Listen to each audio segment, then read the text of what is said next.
change is part of every business, and one of the things that we have to continue to look at is the age of our trees, how healthy they are, and really how viable the apple is as a cultivar that we must market and sell to people. And so over time, some apples, some varieties lose popularity.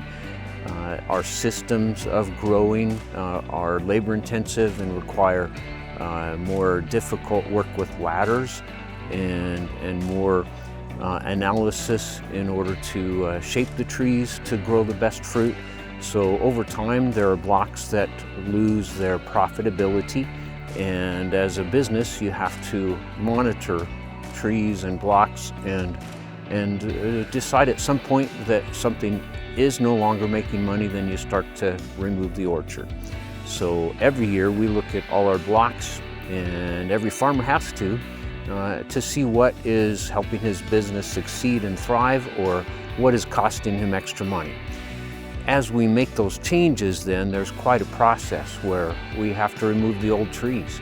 And in many cases now, we plant trees with posts and wires, so there's a lot of integral structure that's added to the whole system in order to support the trees and train the trees and then support the fruit that grows. So we have to dismantle that whole system.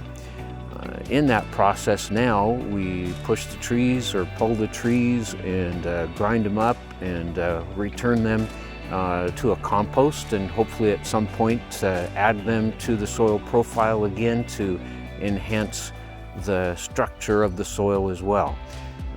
We have to look for a new variety. You know, we want to pick something that's going to last for a long time.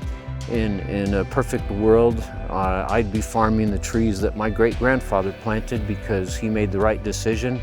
But our technology has changed so much since 100 years ago. In those days, we were planting trees at 100 trees or less per acre on a very wide space, and then we'd wait for 15 years for that one tree to grow up to fill that square where it would produce fruit. So right now we're looking at the whole process from the beginning point, where we're beginning to take those trees down, and the ultimate goal is a brand new orchard with the best apples ever. So we're going to be revisiting this from time to time and showing you the process that we're going through and all the details and steps and the thinking behind it and what we're trying to accomplish. Hope you enjoy the process.